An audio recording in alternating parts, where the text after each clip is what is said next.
Last night, House Democrats finally did what they had decided to do a long time ago. They voted to impeach President Trump. Over the last 12 weeks, House Democrats have conducted the most rushed, least thorough, and most unfair impeachment inquiry in modern history. Now, their slapdash process has concluded in the first purely partisan presidential impeachment since the wake of the Civil War. The opposition to impeachment was bipartisan. Only one part of one faction wanted this outcome. The House's conduct risks deeply damaging the institutions of American government. This particular House of Representatives has let its partisan rage at this particular president create a toxic new precedent that will echo well into the future. That's what I want to discuss right now. The historic degree to which House Democrats have failed to do their duty and what it will mean for the Senate to do ours. So let's start at the beginning. Let's start with the fact that Washington Democrats made up their minds to impeach President Trump since before he was even inaugurated. Here's a reporter in April of 2016.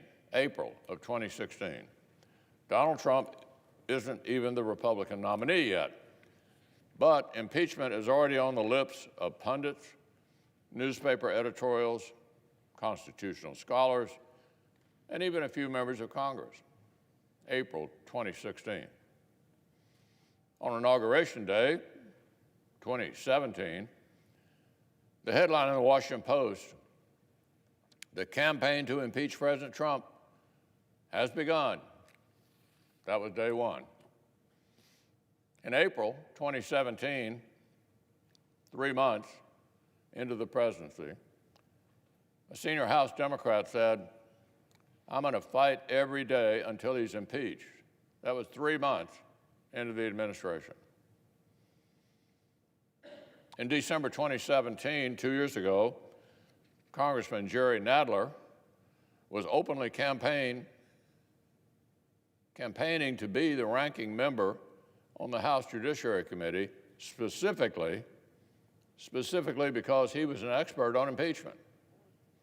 That's the Nadler's campaign to be the top Democrat on judiciary. This week wasn't even the first time House Democrats have introduced articles of impeachment. It was actually the 7th time. They started less than 6 months after the president was sworn in. They tried to impeach President Trump for being impolite to the press, for being mean to professional athletes, for changing President Obama's policy on transgender people in the military. All of these things were high crimes and misdemeanors, according to Democrats. Now, this wasn't just a few people. Scores of Democrats voted to move forward with impeachment on 3 of those prior occasions. So let's be clear. The House's vote yesterday was not some neutral judgment that Democrats came to with great reluctance. It was the predetermined end of a partisan crusade that began before President Trump was even nominated, let alone sworn in. For the very first time in modern history, we've seen a political faction in Congress promise from the moment a president election ended, that they would find some way to overturn it. A few months ago, Democrats' 3-year-long impeachment in search of articles found its way to the subject of Ukraine. House Democrats embarked on the most rushed, least thorough, and most unfair impeachment inquiry in modern history. Chairman Schiff's inquiry was poisoned by partisanship from the outset. Its procedures and parameters were unfair in unprecedented ways. Democrats tried to make Chairman Schiff into a de facto special prosecutor, notwithstanding the fact that he is a partisan member of Congress who'd already engaged in strange and biased behavior. He scrapped precedent to cut the Republican minority out of the process. He denied President Trump the same sorts of procedural rights that houses of both parties had provided to past presidents of both parties. President Trump's counsel could not participate in Chairman Schiff's hearings, present evidence, or cross-examine witnesses. The House Judiciary Committee's crack at this was even more ahistorical. It was like the Speaker called up Chairman Nadler and ordered one impeachment. Rush delivered, please. The committee found no facts on its own, did nothing to verify the Schiff report. Their only witnesses were liberal law professors and congressional staffers. So, Mr. President, there's a reason the impeachment inquiry that led to President Nixon's resignation required about 14 months of hearings, 14 months, in addition to a special prosecutor's investigation. With President Clinton, the independent counsel's inquiry had been underway literally for years before the House Judiciary Committee actually dug in. Mountains of evidence, mountains of testimony from firsthand fact witnesses, serious legal battles to get what was necessary. This time around, House Democrats skipped all of that, spent just 12 weeks. 12 weeks. More than a year of hearings for Nixon, multiple years of investigation for Clinton, and they've impeached President Trump in 12 weeks. 12 weeks. So let's talk about what the House actually produced in those 12 weeks. House Democrats' rushed and rigged inquiry yielded two articles, of impeachment. They are fundamentally unlike any articles that any prior House of Representatives has ever passed. The first article concerns the core events which House Democrats claim are impeachable. The timing of aid to Ukraine. But it does not even purport to allege any actual crime. Instead, they deploy the vague phrase, abuse of power, to impugn the president's action in a general, indeterminate way. Speaker Pelosi's House just gave in to a temptation that every other House in history has managed to resist. Let me say that again. Speaker Pelosi's House just gave in to a temptation that every other House in our history has managed to resist. They impeach a president whom they do not even allege has committed an actual crime known to our laws. They've impeached simply because they disagree with a presidential act and question the motive behind it. So let's look at history. Andrew Johnson impeachment involved around a clear violation of a criminal statute, albeit an unconstitutional statute. Nixon had obstruction of justice, a felony under our laws. Clinton had perjury, also a felony.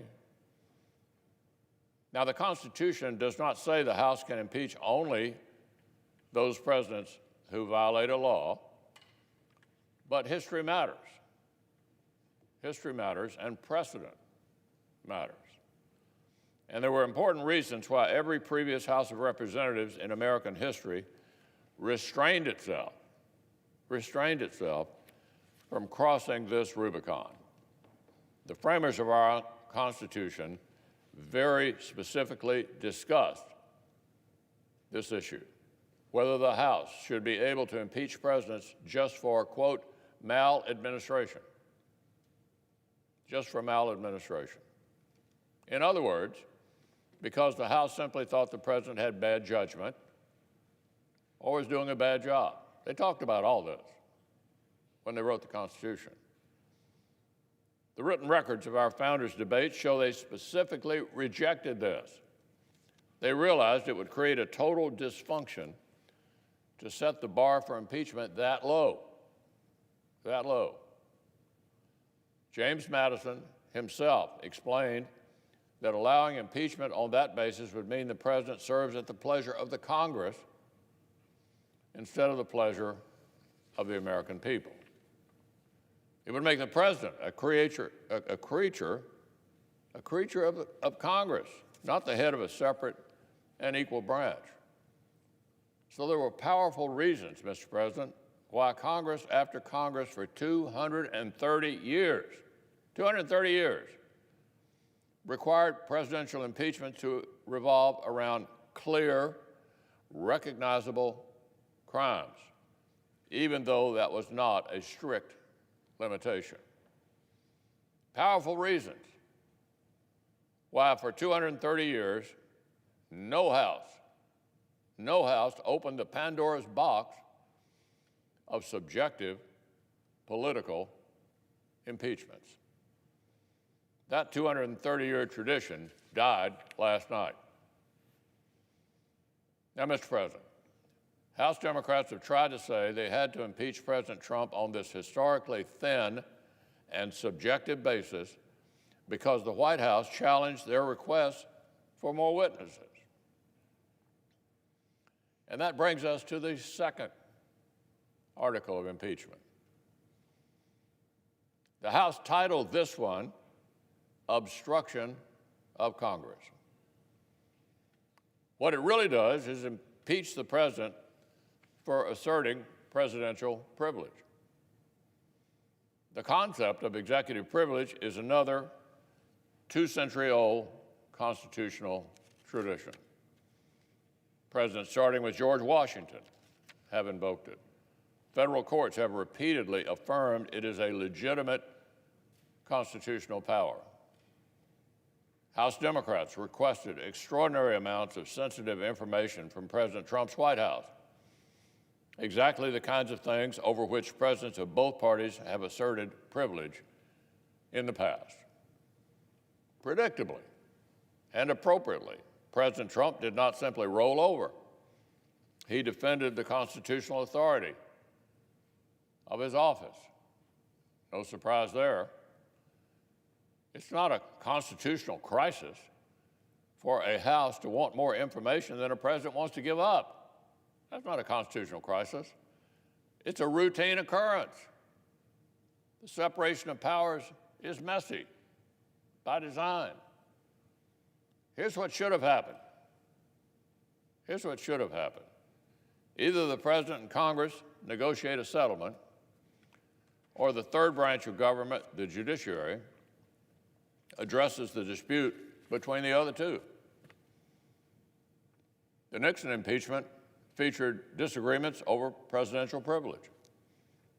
So they went to court. The Clinton impeachment featured disagreements over presidential privilege. So they went to the courts. This takes time. It's inconvenient. That's actually the point. Due process is not meant to maximize the convenience of the prosecutor. It's meant to protect the accused. But this time was different. Remember, 14 months of hearings for Richard Nixon, years of investigation for Bill Clinton, 12 weeks for Donald Trump. Democrats didn't have to rush this, but they chose to stick to their political timetable at the expense of pursuing more evidence through proper legal channels. Nobody made Chairman Schiff do this. He chose to. The Tuesday before last on live television, Adam Schiff explained to the entire country that if House Democrats had let the justice system follow its normal course, they might not have gotten to impeach the president in time for the election. My goodness. In Nixon, the courts were allowed to do their work. In Clinton, the courts were allowed to do their work. Only these House Democrats decided due process is too much work. They'd rather impeach with no proof. Well, Mr. President, they tried to cover for their own partisan impatience by pretending that the routine occurrence of a president exerting constitutional privilege is itself a second impeachable offense. The following is something that Adam Schiff literally said in early October. Here's what he said. Any action that forces us to litigate or to have to consider litigation will be considered further evidence of obstruction of justice. That's Adam Schiff. Here's what the chairman effectively said and what one of his committee members restated just this week. If the president asserts his constitutional rights, it's that much more evidence he's guilty. If the president asserts his constitutional rights, it's that much more evidence he's guilty. That kind of bullying is antithetical to American justice. So those are House Democrats' 2 articles of impeachment. That's all their rushed and rigged inquiry could generate.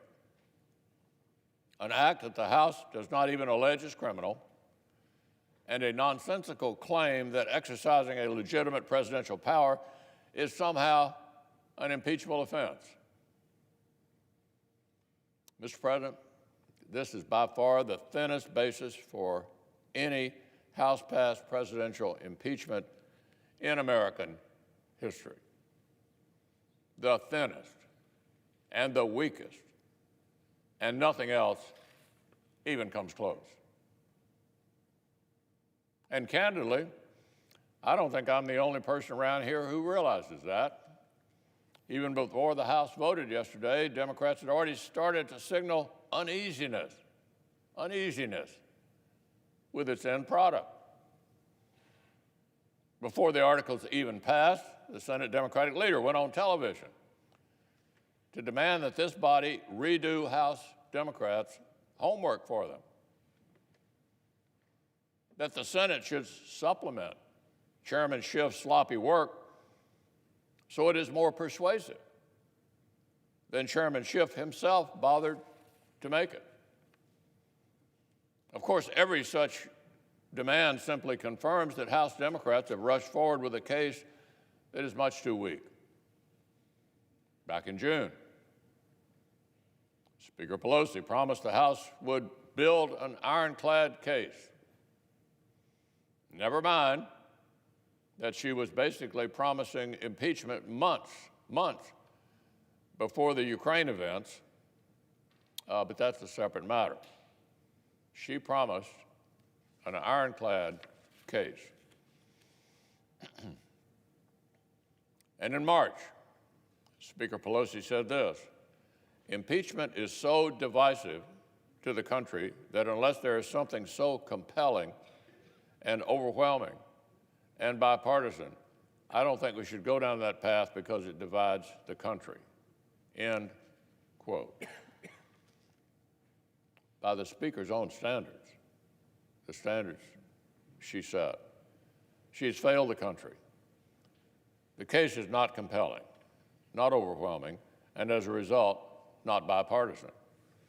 The failure was made clear to everyone earlier this week when Senator Schumer began searching for ways the Senate could step out of our proper role and try to fix the House Democrats' failures for them. And it was made even more clear last night when Speaker Pelosi suggested that House Democrats may be too afraid to even transmit their shoddy work product to the Senate. Mr. President, it looks like the prosecutors are getting cold feet in front of the entire country and second-guessing whether they even want to go to trial. They said impeachment was so urgent that it could not even wait for due process, but now they're content to sit on their hands. This is really comical. Democrats' own actions concede that their allegations are unproven. The articles aren't just unproven, they're also constitutionally incoherent. Incoherent. Frankly, if either of these articles is blessed by the Senate, we could easily see the impeachment of every future president of either party. Let me say that again. If the Senate blesses this historically low bar, we will invite the impeachment of every future president. The House Democrats' allegations, as presented, are incompatible with our constitutional order.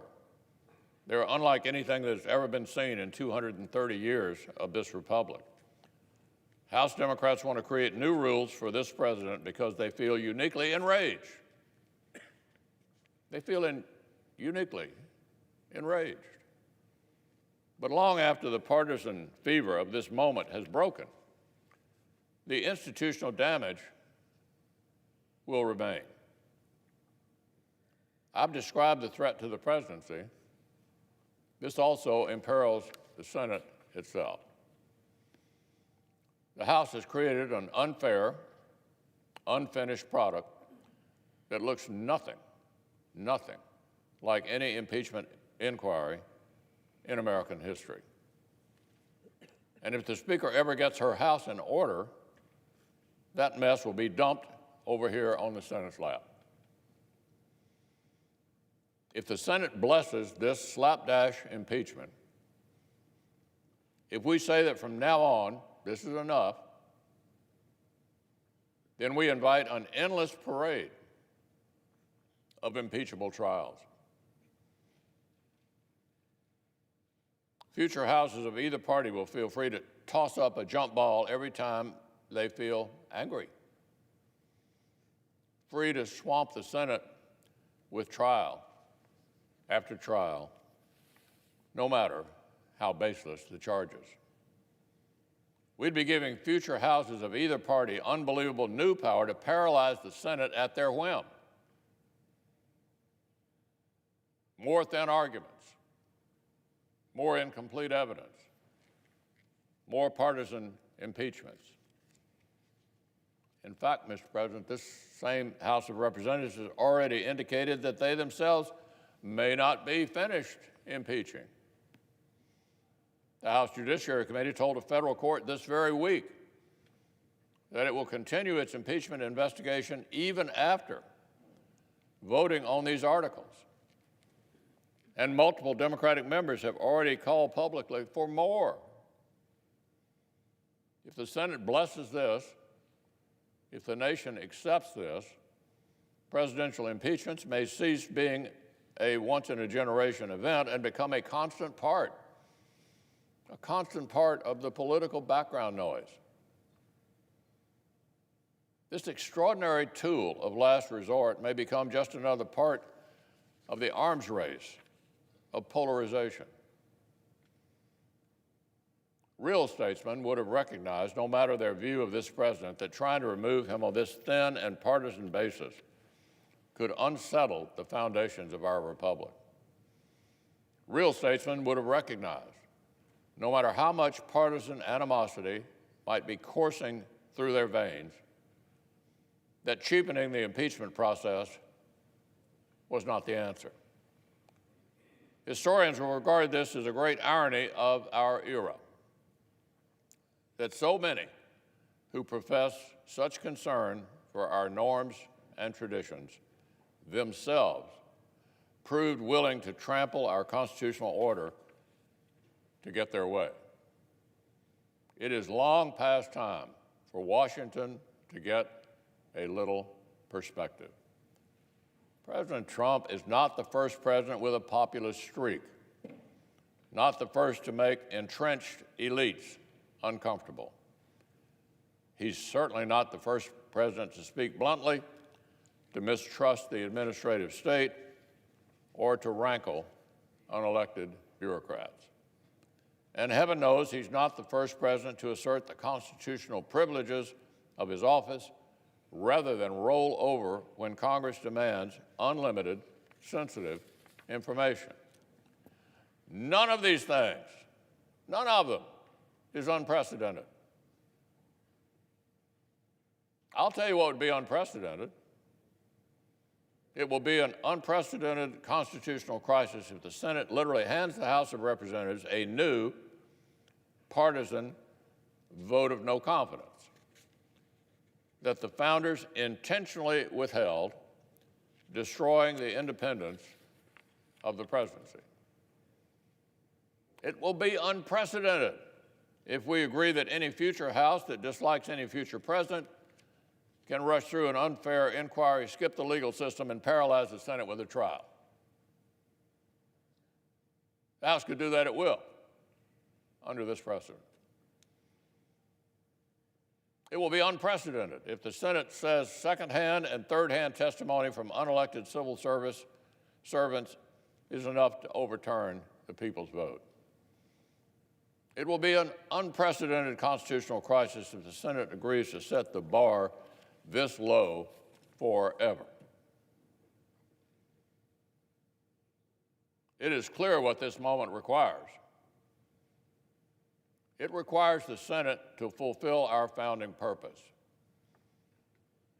The framers built the Senate to provide stability, to take the long view of our republic, to safeguard institutions from the momentary hysteria that sometimes consumes our politics, to keep partisan passions from literally boiling over. The Senate exists for moments like this. That's why this body has the ultimate say in impeachments. The framers knew the House would be too vulnerable to transient passions and violent factionalism. They needed a body that would consider legal questions about what has been proven and political questions about what the common good of our nation requires. Hamilton said explicitly in Federalist 65 that impeachment involves not just legal questions, but inherently political judgments about what outcome best serves the nation. The House can't do both. The courts can't do both. This is as grave an assignment as the Constitution gives to any branch of government, and the framers knew only the Senate could handle it.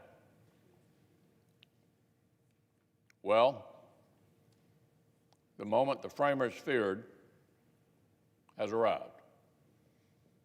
A political faction in the lower chamber have succumbed to partisan rage.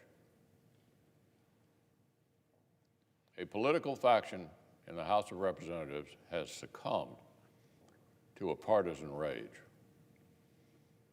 They have fulfilled Hamilton's philosophy that impeachment will, quote, connect itself with the pre-existing factions, enlist all their animosities, and there will always be the greatest danger that the decision will be regulated more by the comparative strength of parties than by the real demonstrations of innocence or guilt. Alexander Hamilton. That's what happened in the House last night. The vote did not reflect what had been proven. It only reflects how they feel about the president. The Senate must put this right. We must rise to the occasion. There's only one outcome that is suited to the paucity of evidence the failed inquiry, the slapdash case, only one outcome suited to the fact that the accusations themselves are constitutionally incoherent. Constitutionally incoherent. Only one outcome will preserve core precedents rather than smash them into bits in a fit of partisan rage because one party still cannot accept the American people's choice in 2016. It could not be clearer which outcome would serve the stabilizing, institution-preserving, fever-breaking role for which the United States Senate was created, and which outcome would betray it. The Senate's duty is clear. The Senate's duty is clear. When the time comes, we must fulfill it.